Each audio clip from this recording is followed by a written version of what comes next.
of which we are going to be very proud indeed. The question is that the motion be agreed to. Grant Robertson. Thank you very much, Mr Speaker, and it's a pleasure to rise and speak in this third reading debate on the National War Memorial Park Pukeahu Empowering Bill. The Minister who's just spoken gave us an interesting history lesson around activities in the park and in the War Memorial. He couldn't bring himself to say the words Helen Clark.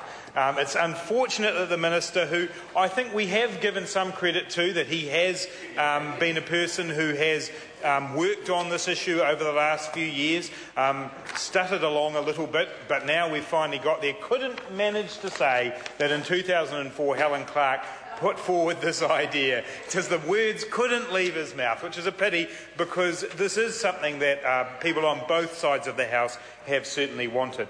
Mr Speaker, I just want to make a few points here. The first one I want to do is just to thank the officials who worked on this particular bill. This bill was dealt with at speed, at pace. A lot of pressure was placed on officials to be able to not only come up with the bill in the first place, but then deal with the submissions. A number of significant changes were made during the Select Committee process, and they had to be made at pace, and the officials from NZTA, the Ministry of Culture and Heritage, and also from the Parliamentary Council's office did do a terrific job in getting that work done, and I think in a piece of legislation like this that should be recognised. Mr Speaker, this memorial park will be a place that will become integral, I believe, to New Zealand's heritage and history. It will be a place where New Zealanders can reflect on the sacrifice of those who have gone to war and also on the cost of war. It will also be a place where we will be able to highlight our relationships with countries such as Australia who have offered to put in a memorial within the park. And I was very heartened at the first of the community meetings that we had on this, that the Minister Chris Finlayson said that he would be looking to see within the park some kind of memorial to those who were conscientious objectors to war. And he mentioned at that meeting in particular Archibald Baxter. And I think that is a very appropriate thing for this park. It should be a place of reflection. It should be a place where people can go to think about the overall impact of war. And I was very heartened that Mr Finlayson had said that, and I certainly support that idea. It is obviously timed to be able to be open in 2015 on the 100th commemorations of the Gallipoli landings. 2015 will be a very important time for New Zealanders, our sense of identity and looking back over our history as a country. This is a great legacy project for that time. It would have been better if we could have gone through the correct legislative processes and regulatory processes and consenting processes that would be required for that. Time is against us, and on this side of the House we look wearily at empowering type legislation, but in this case this is such a nationally significant project, a project that does need, for symbolic reasons, to be able to be there in April 2015, that we can agree to this legislation. But we make clear on this side of the House it is not a habit that we want to see in this House, to have empowering legislation that does override objection and appeal rights. That is not something this House should do regularly, and we certainly will not support it to be done regularly. What we have done in this legislation is attempt to put in place measures that mitigate the fact that we are doing empowering legislation. The Minister has mentioned the review panel, which will look at any orders in council that are being asked for by the Minister, and that review panel in turn has to report to this Parliament on a 6-monthly basis, so that this Parliament has some role, and I think those are important provisions in this law. What was added, I think, what was particularly important that was added at the Select Committee was provision 24.4, which is what we call the last resort provision, and this is to make absolutely clear that the use of orders in council should be a last resort. The phrase is that the Minister must consider all other reasonably practicable ways relevant to this legislation to achieve the goals that the order in council is trying to achieve. That is a statement to a Minister that they must have considered all other matters, that an order in council, which is, we know, takes away the rights of this Parliament, we know that can only be used as a last resort under this legislation. That is a significant clause, and I'm very pleased that the Government agreed to the inclusion of that in this bill. Mr Speaker, beyond the question of the orders in council, I want to speak about the role of the community in this project. The community forum that has been set up in this bill is an excellent process. The addition the Select Committee made was to include the idea that the local community could have a role in the final design of this park. And I hope the government takes that seriously. The final design of this park will mean a lot to the people of the Mount Cook community and the wider Wellington community.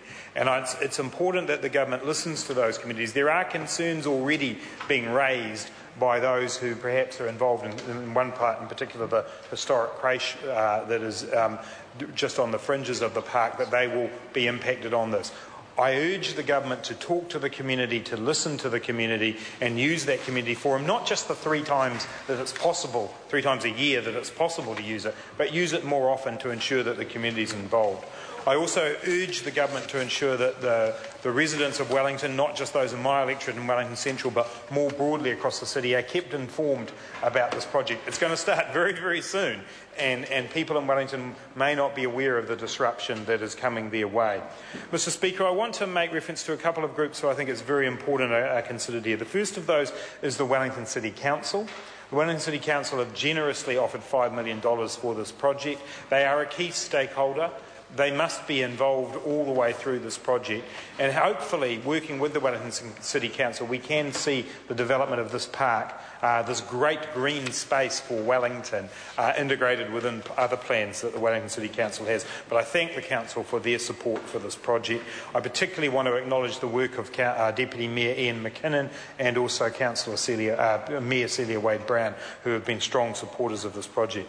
The other organisation I want to mention are the Taranaki Whānui and the Port Nicholson Settlement Trust. They are landowners within the park area.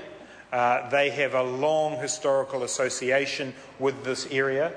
One of their name for this area forms part of this bill, and their rights to be spoken to and talked to are important. I'm disappointed that we weren't able to perhaps find accommodation within the bill that they wanted, but they can rest assured, Mr. Speaker, that throughout the schedules of this bill and the community forum, the Taranaki Whānui and the Port Nicholson Trust are acknowledged for their important role and will be a key part of the development of the park. The last group that I want to mention in this context is the local community, and the fact that in this bill we have added in to the community forum and to the consultation processes around traffic plans, around the future role of future place of buildings in the park. We've included the owners of the Mount Cook Police Barracks and the Tasman Gardens Body Corporate, the 2 buildings that sit either side of Tasman Street and the intersection with Buckle Street. They are representative of the interest of the local community here, as is the local Residents Association, Mount Cook Mobilised, who've done a fantastic job also of advocating for this park. They want this park. It will become a vital part of the Mount Cook community, and the Mount Cook School and their terrific principal, Sandy McCullum, are also part of that. This is going to be something that they will be uniquely associated with, and it's vitally important that in the development of the park they are key stakeholders as well. So, Mr. Speaker, overall the Labor Party is happy to support this legislation. It is not ideal that we are passing empowering legislation, but this reaches the threshold of a nationally significant project.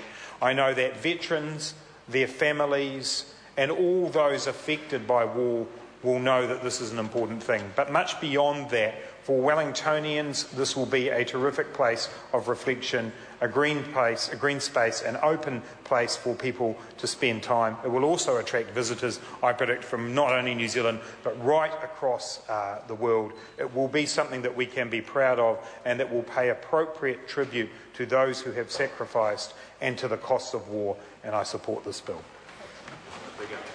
I call the Honourable Nathan Guy. Mr. Speaker, I wish to take a call and support